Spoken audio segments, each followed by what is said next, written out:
Meus queridos irmãos e distintos amigos, a paz do Senhor Jesus, aqui é o evangelista Jefferson Massai, seja muito bem-vindo aqui no nosso canal para mais um vídeo.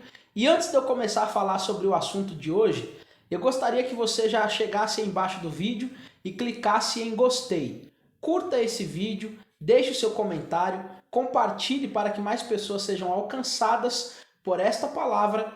E depois de fazer isso, se você ainda não for inscrito em nosso canal, por favor, se inscreva e também não esqueça de ativar o sininho de notificações na opção todos, porque aí todas as vezes que a gente postar algum vídeo aqui, você será notificado e também o conteúdo é considerado como relevante, o YouTube entrega para mais pessoas. Amém? Agora que você curtiu e compartilhou, ativou o sininho, se inscreveu e comentou, vamos para o assunto de hoje. Gente, Atos dos Apóstolos, capítulo 2, nos traz um texto muito interessante e também muito polêmico ao mesmo tempo, pois esse texto dá a entender que os discípulos ali receberam um dom, mas que esse dom traz para muita gente uma dúvida muito grande. Algumas pessoas defendem a tese de que aquelas línguas estranhas eram outros idiomas. Já outras pessoas defendem a tese de que essas línguas estranhas de Atos 2 eram as mesmas línguas que as igrejas pentecostais hoje falam em diversos cultos. Então, para este assunto, nós precisamos ler aqui em Atos dos Apóstolos, capítulo de número 2 e versículo de número 3, que diz assim: Então todos viram distribuídas entre eles línguas de fogo, e pousou uma sobre cada um deles. E todas as pessoas ali reunidas ficaram cheias do Espírito Santo e começaram a falar em outras línguas, de acordo com o poder que o próprio Espírito lhes concedia que falassem. É o versículo 3 e o versículo 4 de Atos dos Apóstolos, capítulo 2. Para a gente entender isso aqui, primeiro nós precisamos entender que os discípulos estavam reunidos no cenáculo, orando e esperando a promessa que Jesus havia feito, de que eles receberiam poder do alto quando o Espírito Santo de Deus viesse sobre eles. Após a ascensão de Jesus, Jesus sobe até os céus e deixa os discípulos esperando. Isso já tinha passado 40 dias da Páscoa, ou seja, os discípulos ficaram 10 dias em oração e em espera. E quando deu 50 dias após a Páscoa, a festa de Pentecostes acontecia em Jerusalém. E pessoas de diversos lugares, não só de Israel, mas de outros países, se reuniam em Jerusalém nesta data para comemorar a festa de Pentecostes, ou festa da colheita dos primeiros frutos. Essa era a festa de Pentecostes. A Bíblia diz que os discípulos estavam no cenáculo, orando e esperando. De repente, um barulho muito forte, como se fosse um vento, entrou dentro do cenáculo e naquela hora todos os 120 discípulos foram cheios do Espírito Santo.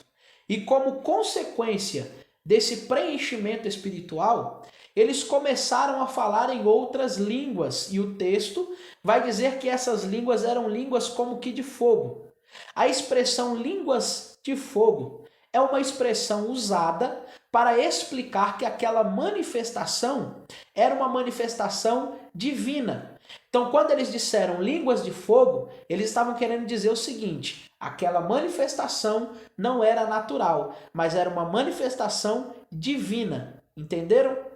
A Bíblia diz que naquele momento as pessoas que estavam fora do cenáculo foram até lá ver que barulho era aquele, o que estava acontecendo lá.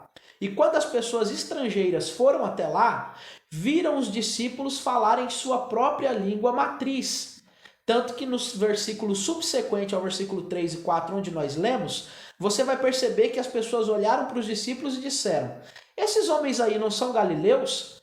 Como podem eles, sendo galileus, falarem na minha língua? Entenderam? Ou seja, está resolvida essa questão de Atos 2. Não são línguas estranhas pentecostais, como nós falamos nas igrejas pentecostais hoje em dia. Mas essas línguas aqui estranhas, com línguas como que de fogo, que a Bíblia narra em Atos 2, trata-se de idiomas diferentes do hebraico, do grego e do aramaico, que eram as línguas naturais e tradicionais daquela época, como o grego, por exemplo. Eles falaram em todos os tipos de língua. Deus usou essa estratégia para que os discípulos alcançassem as pessoas estrangeiras que estavam ali em Jerusalém naquele dia. Foi uma grande manifestação, foi um grande poder derramado e essa questão foi resolvida. Não é línguas estranhas como nas igrejas pentecostais. As línguas estranhas de Atos 2 são outros idiomas na qual o Espírito Santo usou os discípulos para pregar para os estrangeiros que estavam em Jerusalém. Amém? Mas é isso mesmo que você entende ou não? Eu gostaria de saber o seu comentário, eu gostaria de ver o seu ponto de vista. Se você concorda com essa tese de que era outros idiomas, comenta aí nesse vídeo. Ou se a sua tese for, não, eu acredito que é mesmo as línguas pentecostais que nós falamos aqui, eu gostaria também de saber. Comenta aí embaixo, tá bom? Outra coisa, se você puder deixar o seu comentário com sugestões de temas para os próximos vídeos, eu vou ler todos, tá bom? E vou coletar informações de vocês para produzir mais conteúdos, mais vídeos para vocês. Não se esqueça de curtir, comentar, compartilhar, ativar o sininho de notificações e se ainda não for inscrito, por favor, já se inscreva. Minhas redes sociais estão aparecendo aí embaixo, siga-me lá no Instagram, no Facebook, será um prazer ter você todos os dias conosco lá nos stories. Gente, Deus abençoe, fiquem na paz do Senhor e até o próximo vídeo.